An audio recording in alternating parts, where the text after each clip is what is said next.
Hello. जय हिंद साथियों, क्या हाल चाल। कल तक अपन पढ़ाई किए थे, 3 लेक्चर हुआ था बायोलॉजी में। ठीक है, कल सेल पढ़ाई किए थे।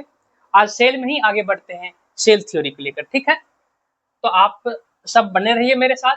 ठीक है, चलिए सेल थ्योरी स्टार्ट करते हैं। सेल थ्योरी, ठीक है। सेल थ्योरी, जिसको हिंदी में क्या कहते हैं? कोशिका, कोशिका सिद्धांत, कोशिका सिद्धांत। ठीक है, सबको पता होगा कि थोड़ा बहुत सेल थ्योरी के बारे में, कि सेल थ्योरी किसने दिए और सेल थ्योरी कब आया। ठीक है, तो सेल थ्योरी कब आया? तो सेल थ्योरी आया 1838 और 39 के बीच। ठीक है, सेल थ्योरी कब आया? फर्स्ट पॉइंट, 1838 और 39 के बीच।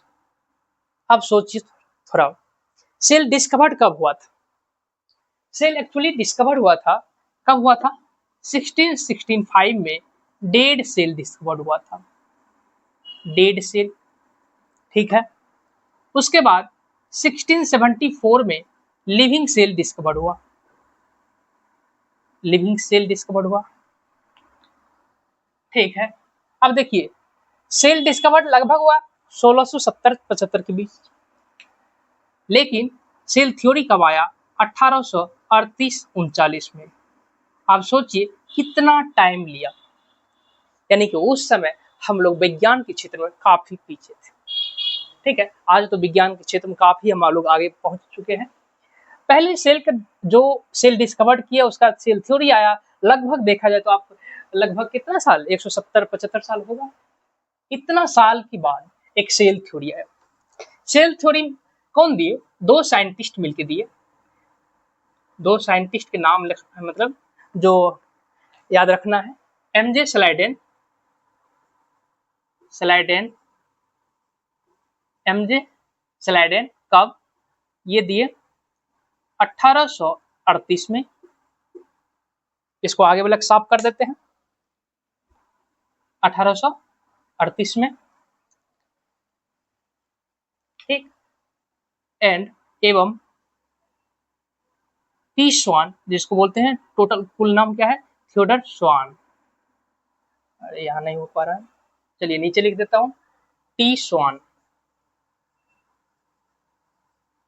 टी स्वान। याद कैसे रखिएगा?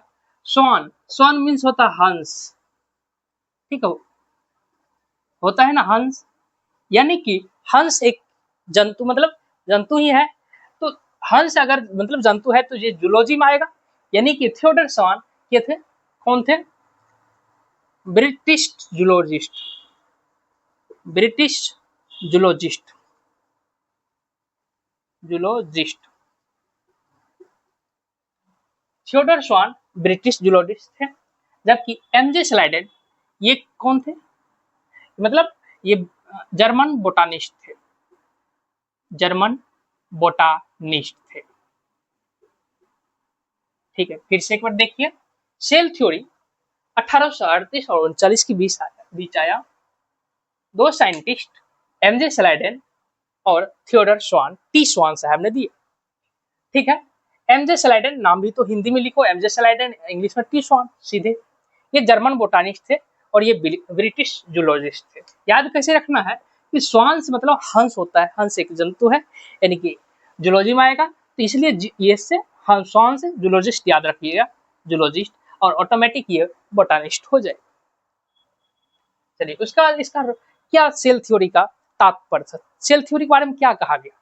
कहा गया कि सभी कोशिका, सभी कोशिका, सभी जीव के कोशिका और कोशिका उत्पादों की बनी होती है। यानी कहा जाए पहला पॉइंट क्या है इसके अनुसार, सभी जीव, जितना जीव है सभी जीव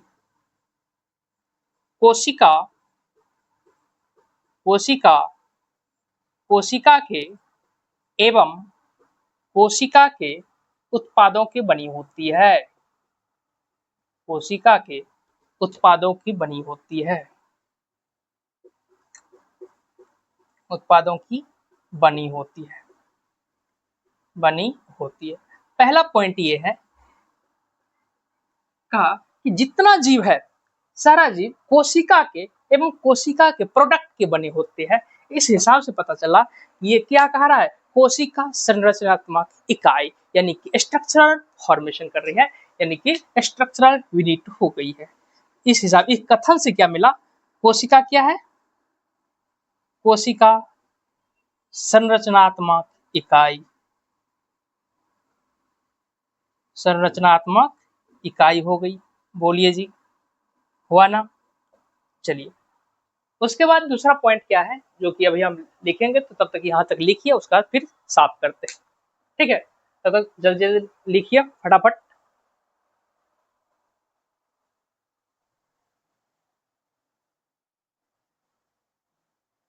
ठीक है, साफ करें।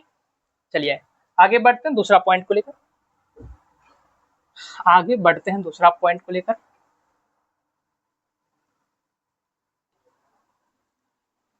दूसरा पॉइंट क्या कहा,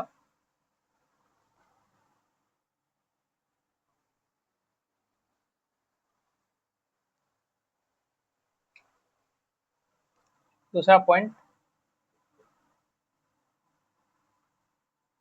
दूसरा पॉइंट यह है जीवों की, जीवों की सभी क्रियाएं, जितना भी काम है, जीवों की सभी क्रियाएं कोशिका के, कोशिका के क्रियाओं के कारण होती है, क्रियाओं के कारण होती है। देखिए कितना अच्छी बात है, कारण होती है। हाँ, जीवों की जितनी भी क्रियाएं होती, जितनी भी काम होता है कि कोशिका की क्रियाओं के कारण होती है। इस हिसाब से पता चला कि कोशिका के क्रियात्मक इकाई यानी कि कोशिका क्रियात्मक इकाई हो गया। पहले लाइन से क्या था, फर्स्ट से कोशिका संरचनात्मक इकाई, दूसरा कोशिका क्रियात्मक इकाई।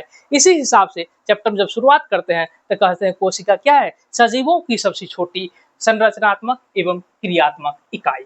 कहाँ से आया, वो सेल थ्योरी से आया। ठीक है, इस हिसाब से कह सकते हैं इसको क्या है, कोशिका क्रियात्मक इकाई, क्रियात्मक इकाई है ना।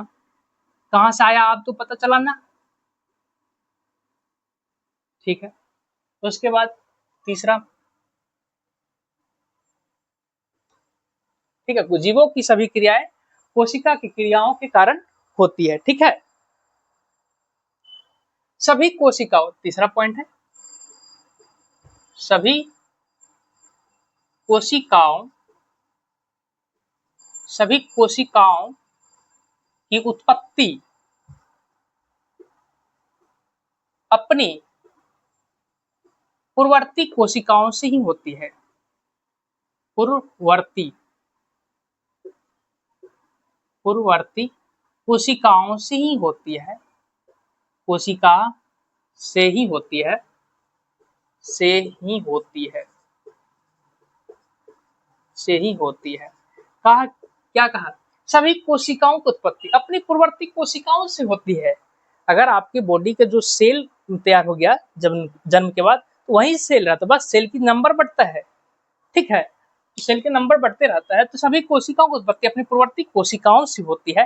ये किसने कहा, ये कथन रोडोल्फ, रोडोल्फ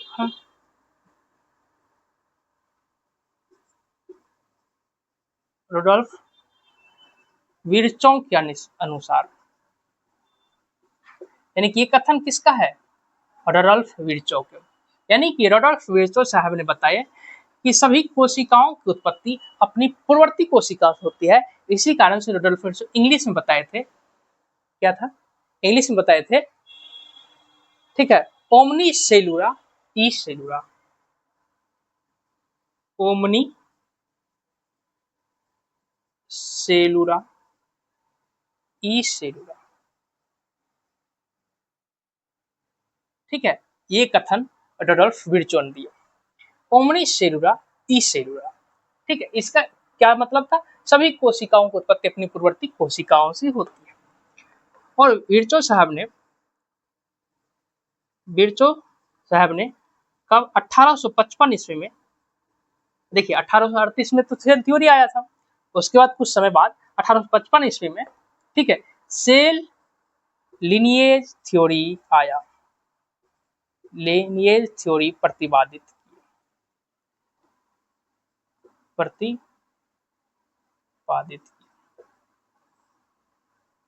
ठीक है, सेल लिनिएज थ्योरी।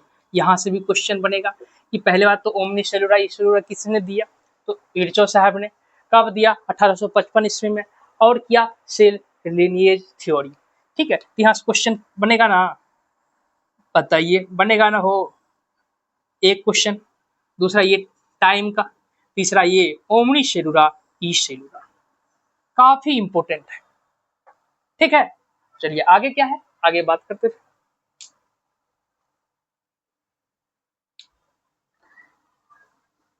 आधारभूत रूप में सभी कोशिका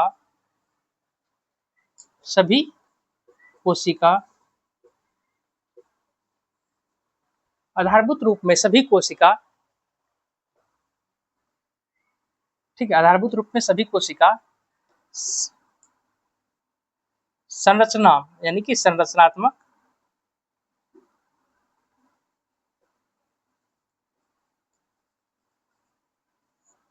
में समान होती है,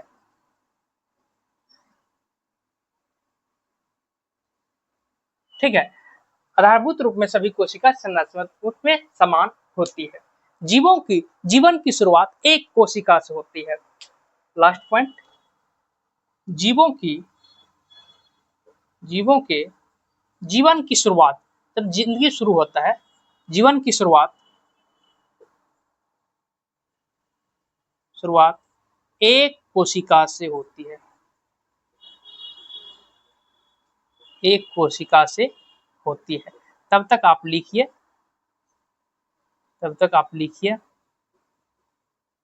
यहां से एक कोशिका से होती है, ठीक है। लिखिए, ऊपर साफ करेंगे।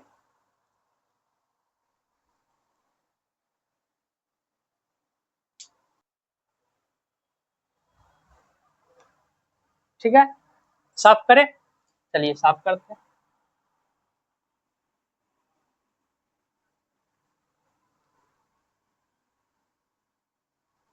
चलिए आगे लिखिए,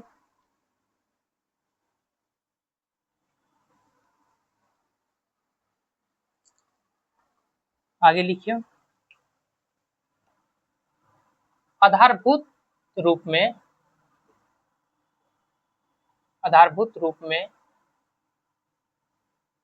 सभी कोशिका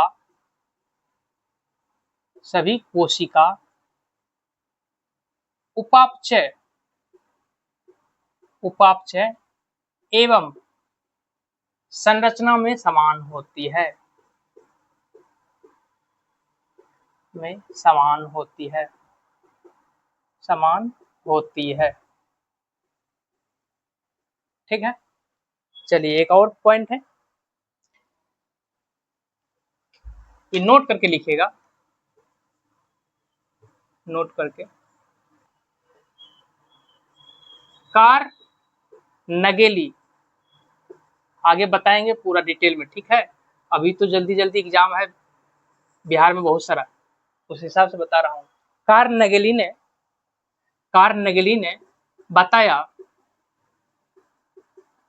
पादप में, प्लांट में, किसमें, प्लांट में नई कोशिका का निर्माण,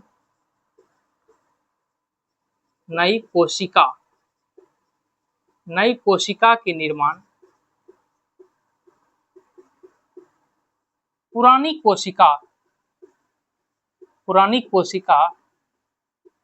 के विभाजन से बनती है, पुरानी कोशिका के विभाजन से बनती है, यही सेल थ्योरी था। अगर सेल थ्योरी से कोई क्वेश्चन आएगा तो पूरा बन जाएगा। लेकिन एक्सेप्शन अब बताएंगे, ठीक है। यहाँ तक लिख लिया ना। आधारभूत रूप में सभी कोशिका उपापचय और संरचना में समान होती है। कार्नेगली ने बताया पादप में नई कोशिका का निर्माण पुरानी कोशिका के विभाजन से होती है। पुरानी कोशिका जो उसमें विभाजन होती है, विभाजन से फिर नई कोशिका का निर्माण होता है, ठीक है। आगे आप बहुत ही इंपॉर्टेंट है, थोड़ा ध्यान से, ठीक है। अब चलिए exception of cell theory. Exceptions of cell theory, कोशिका सिद्धांत के अपवाद, यानी कि कौन कौन इसमें मतलब है जो कोशिका सिद्धांत को फॉलो नहीं कर रहा, काफी इंपॉर्टेंट है, ठीक है। एक्सेप्शन ऑफ सेल थ्योरी, कोशिका सिद्धांत के अपवाद, ठीक है। फर्स्ट में कौन आएगा? फर्स्ट में जो जानते हो, वायरस, ठीक है। कोशिका सिद्धांत के अपवाद लिख ही देता हूं। कोशिका सिद्धांत के अपवाद, के अपवाद, कोशिका सिद्धांत के अपवाद, ठीक है। पहला कौन है? कोशिका सिद्धांत को फॉलो नहीं कर रहा है, कह रहा है हम कोशिका सिद्धांत को नहीं जानते। कौन है कोशिका सिद्धांत? क्या कह रहा? सेल थ्योरी हम नहीं जानती है, ठीक है। ये सबसे खतरनाक जो जानते हैं, खतरनाक कौन है? वायरस। कितना खतरनाक है, तबाही मचा देता है, ठीक है। वायरस, विषाणु का तो भैया हम नहीं मानते कौन है नहीं है, ठीक है, हम अपने हिसाब से चलेंगे। कोशिका सिद्धांत को नहीं पालन करता है। क्यों नहीं पालन करता है? क्योंकि जानते हैं कोशिका सिद्धांत को इसलिए विषाणु पालन नहीं करता है क्योंकि इसमें कोशिका संगठन नहीं होता है, ठीक है। इसमें कोशिका संगठन नहीं होता, यानी कि ए सेलुलर है कहा जाए तो, ठीक है। वायरस, विषाणु। दूसरा दूसरा दूसरा आधुनिक वैज्ञानिकों के अनुसार, आधुनिक वैज्ञानिकों के अनुसार सभी अकोशिकीय जीव, जितना भी सभी अकोशिकीय सजीव है जो कोशिका सिद्धांत को फॉलो नहीं करता है, ठीक है। तो आधुनिक लिख देता हूं, इसलिए आधुनिक वैज्ञानिकों के अनुसार, आधुनिक वैज्ञानिकों के अनुसार कौन है? सभी अकोशिकीय, सभी अकोशिकीय असेलुलर, जो सेल का नहीं बना है, ये सजीव, ठीक है। सभी अकोशिकीय सजीव कौन कौन है? सभी अकोशिकीय सजीव ऊपर लिखता हूं फटाफट, ठीक है। पहला कौन है? वायरस हो गया। चलिए ऊपर लिखूं, चलिए साफ करते हैं।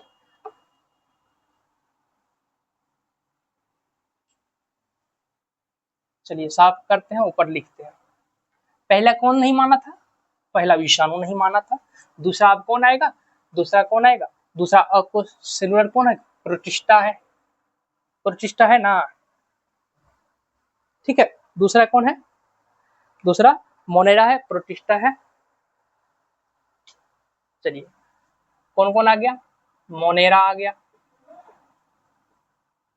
मोनेरा, ठीक है। प्रोटिस्टा, प्रोटिस्टा, प्रोटिस्टा, और कौन गया? फाइकोमाइसिटीज, फाइकोमाइसिटीज,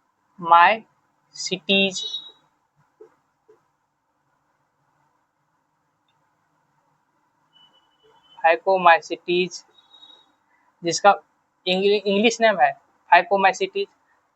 दूसरा नाम क्या है? राइजोपस, राइजोपस, ठीक है। उसके बाद ओचरिया, चेरिया, जिसको बोलते हैं जेंथोफाइटा, जेंथोफाइटा। अगर एक लाइन में अगर हम बात करते हैं कौन कौन नहीं मानता है, ये सभी मोनेरा, प्रोटिस्टा, फाइकोमाइसिटी, वॉचरेरिया, जेंथोफाइटा। ये क्या है? ये कोशिका सिद्धांत को फॉलो नहीं करता है। पहले एक विषाणु आ गया था, ठीक है, प्लस विषाणु भी दे दो, यहाँ पर लिख ही दे तो पूरा, प्लस विषाणु, वायरस, ठीक है। ये पांचों आप हमेशा याद रखें, ठीक है, हमेशा याद रखें। जो कोशिका सिद्धांत को डू नॉट फॉलो कोशिका सिद्धांत, ठीक है, not follow cell theory, cell theory, ठीक है, सेल थ्योरी का पालन नहीं करता है, ठीक है, सेल थ्योरी का पालन नहीं करता यानी कि एक्सेप्शन में आ गया, ठीक है। ये पांचों काफी इंपॉर्टेंट है, एग्जाम के व्यूज काफी इंपॉर्टेंट है, ठीक है, जो एक्सेप्शन ऑफ सेल थ्योरी आता है, ठीक है। चलिए इसको साफ करते हैं, आगे फिर कनेक्टिंग लिंक के बारे में बताते हैं। चलिए साफ करें, चलिए जल्दी जल्दी साफ करते हैं, आगे बढ़ते हैं। कनेक्टिंग लिंक क्या होता है? जैसे कहते हैं बीच की कड़ी, कनेक्टिंग लिंक इसको कहते हैं बीच की कड़ी,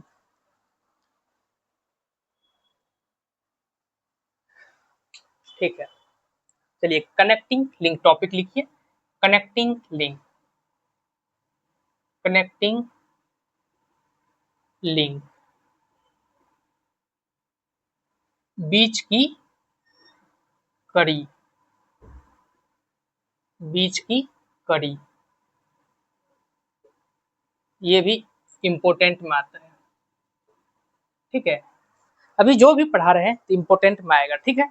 ऐसा नहीं कि इम्पोर्टेंट नहीं है फालतू पढ़ा रहे हैं, ऐसा नहीं होता है। पढ़ा रहा हूँ तो इम्पोर्टेंट ही है, आप पढ़े रहे, आप साथ में पढ़िए और एग्जाम दीजिएगा, देखिए क्वेश्चन बहुत ही मिलेगा। कनेक्टिंग लिंक, बीच की कड़ी।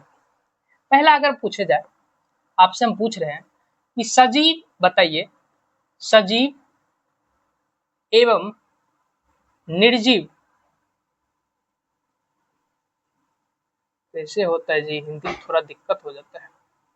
निर्जीव के बीच की कड़ी कौन है? बीच की कड़ी आपसे पूछे हम, कोई पूछा कि बताइए आप पढ़ रहे हैं बायोलॉजी, सजीव और निर्जीव के बीच की कड़ी बताइए, ठीक है। तो बहुत छोटा सा प्रश्न है, लेकिन आप नहीं बताए तो बहुत शर्मिंदा वाली बात है, ठीक है। सजीव और निर्जीव के बीच की कड़ी। दूसरा क्वेश्चन, ठीक है, दूसरा क्वेश्चन, चलिए बताइए, एनेलिडा, एनेलिडा जब हम जंतु जगत पढ़ाएंगे तो हम पूरा बताएंगे, लेकिन अभी तक जान लीजिए, एनेलिडा एवं आर्थ्रोपोडा के बीच की कड़ी बता दीजिए, आर्थ्रोपोडा, ठीक है, आर्थ्रोपोडा, आर्थ्रोपोडा। अब देखिए सभी जगह हम बीच की कड़ी नहीं लिखेंगे, आपको समझ आनी चाहिए, ठीक है। एनेलिडा एवं आर्थ्रोपोडा के बीच की कड़ी बताइए, ठीक है। तीसरा, पादप एवं जंतु के बीच की कड़ी बताइए, बीच की कड़ी।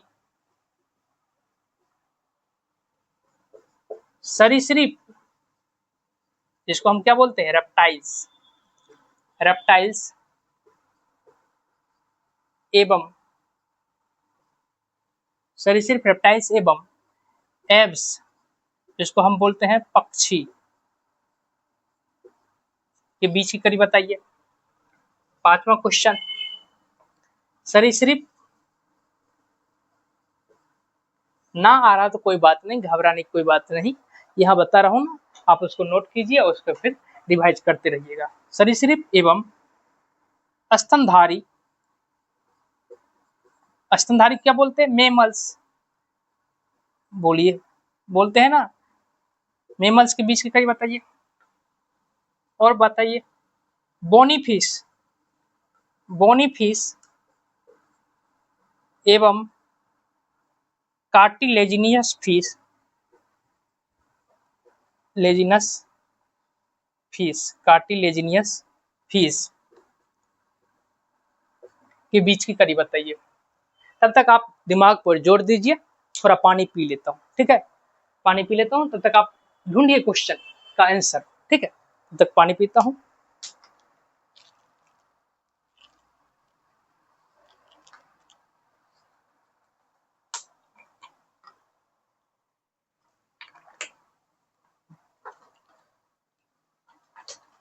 चलिए ढूंढ लिए, ढूंढ लिए।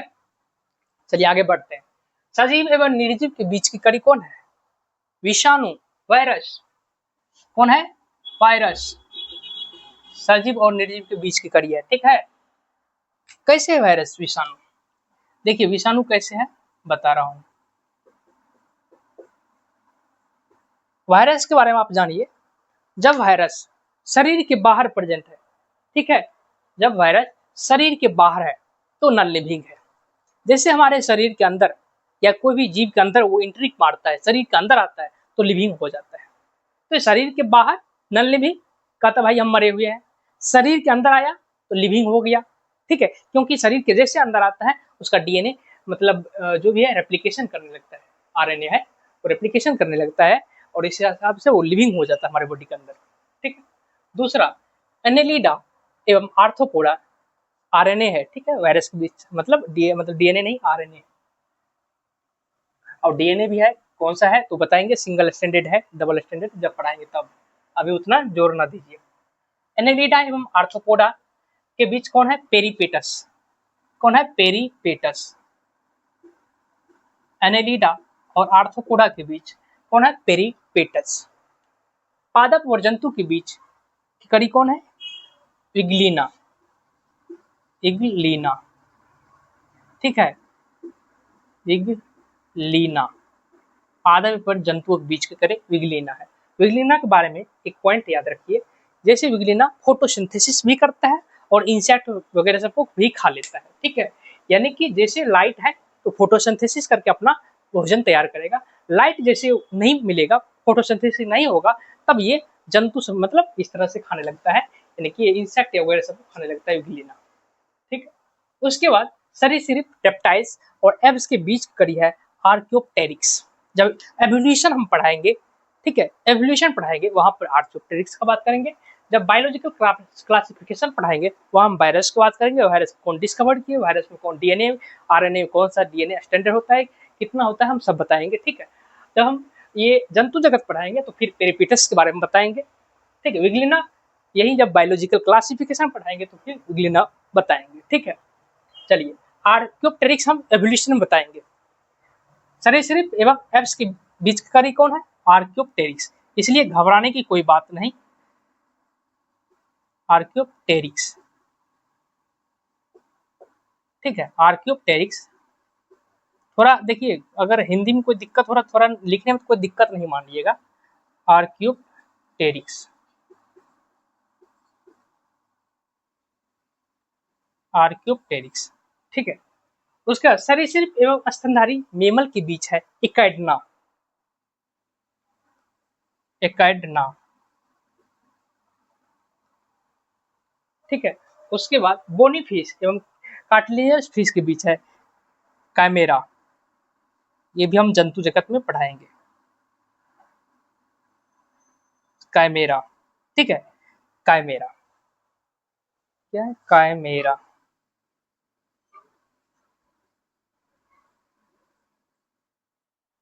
ठीक है।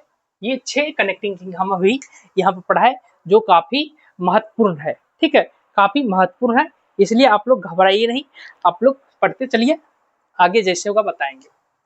चलिए यहाँ तक हो गया, यहाँ तक खत्म हो गया, काफी इंपॉर्टेंट है, ध्यान से आप इसको मतलब अपना नोट कीजिएगा और ये अब रिवाइज करते रहिएगा। चलिए आगे बढ़ते हैं, आगे बढ़ते हैं, समय को ना लेते हुए, समय को ना गंवाते हुए अपना जो बात है, अपना जो टॉपिक चल रहा है उस पर ध्यान देते हैं।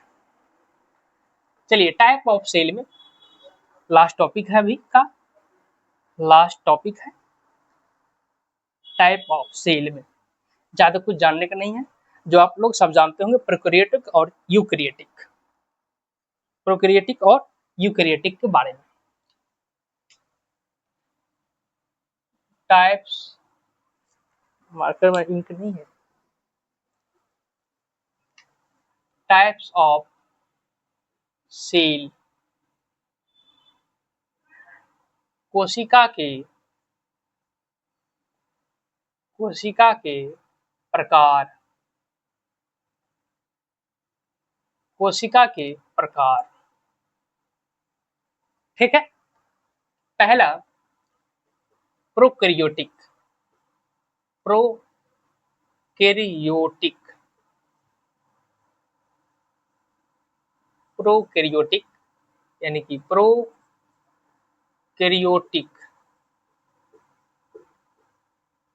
ठीक है। दूसरा यूकैरियोटिक, यूकैरियोटिक, यूकैरियोटिक,